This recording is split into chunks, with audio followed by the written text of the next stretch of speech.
Hey YouTube, what's up? Welcome back to another video. This week I'm going to show you how I built a form on the landing page of my application using React Hook Form and ZOD. Here we are on the landing page of the application that I showed off last week in a video.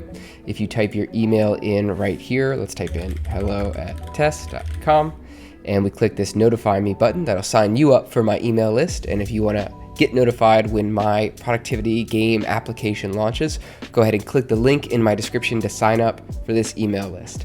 But if you press this button, you'll see the application change and you'll get some confirmation here that you're on our list, and we'll email you when we launch. So let's take a look at the code. So the return of the component looks like this. We're using useState at the top to set an email submitted or set email submitted Boolean, and that's initializing to false.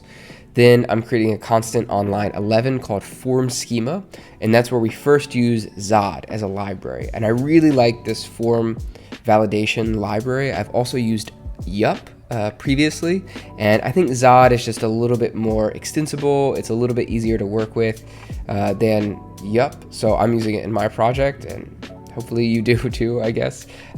So first we're creating a ZOD object. I also tried this as a single one-liner, zod.string.email, but unfortunately it didn't work with the resolver. I think when you're using React Hook Form and the ZOD resolver specifically, that you'll need to have at least one object at the outer level. So I'm creating an object, and that object only has one property on it. That property is called email, which we are setting to a zod.string.email. And then you can pass in your error messages here. So if it doesn't pass the email check, the user will receive an error message for invalid email. And then I'm setting a minimum requirement of 1 character there. And basically they have to fill it out, and they'll get a message that says email is required if they don't. Then on line 15, I'm creating a type that I'm going to use in React Hook Form. We're using ZOD to infer the type of the form schema object that we created on line 11 right above it. Then I'm destructuring register, handle submit, and form state from the use form hook. So we're using the form schema type on line 21. That's the type that we created on line 15. And we're passing it in the angle brackets on line 21, and then we're setting the resolver to the ZOD resolver, and then we're passing in that same form schema in again, not the type, but the actual form schema object that we created on line 11. So now that we've destructured the register, handle submit, and form state, you could use, by the way, in form state, there are errors and is submitting properties. I'm using the errors object to show errors when they come up, but is submitting I'm not using at the moment, but I could use while the network request is sending to my database. Once that resolves, maybe then I show the final state, but at the moment it's fine. But you could use is submitting while you're submitting the form. So again, we have register and handle submit also coming off of the return of the use form hook.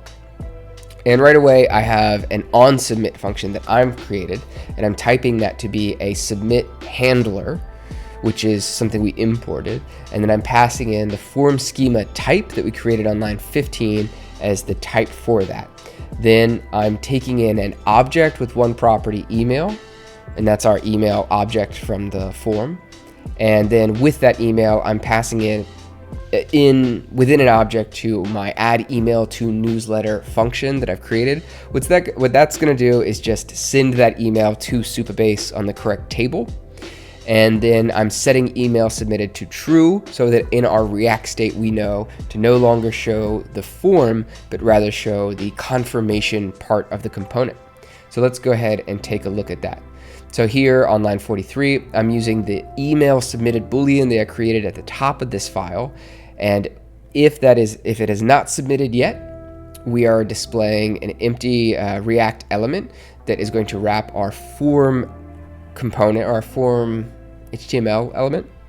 In our onSubmit there, we use the handle submit function that is returned from the React Hook Form library. And what we're doing is we're wrapping our onSubmit function that we coded above on line 25. So onSubmit is the one that I wrote, that is the logic that I want to execute here.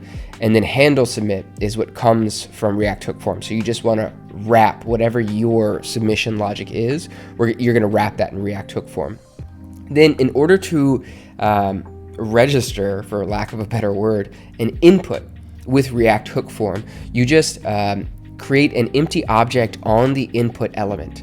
And then you pass in, use ... and what that's going to do is going to call the register function with the key that you're including there, and that's a string that correlates to an ID of the input.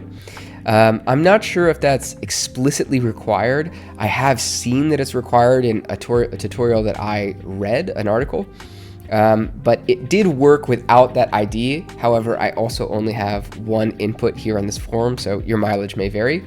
But these 3 dots will spread, it's called a spread operator, the return of the register function. So you're just going to spread that into the props here, basically, of that input element. I have some Tailwind styling here, and then I have a button with a type of submit, and that's going to call the submit function on our form object there on line 47. Then here is that errors object that I mentioned earlier.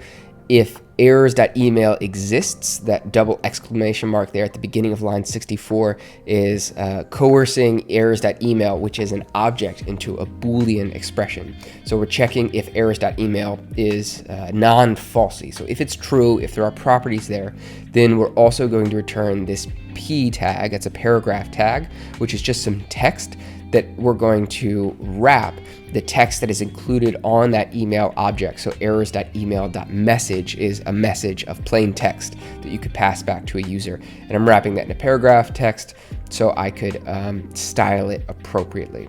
Then this other component here is the call to action.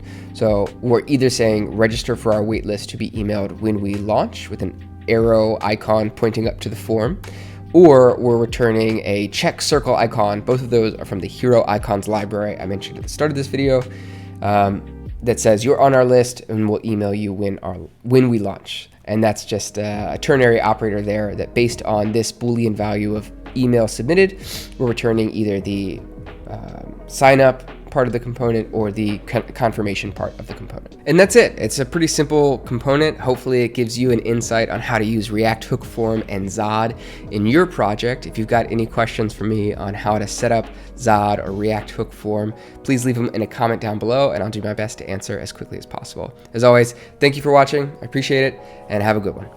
Bye.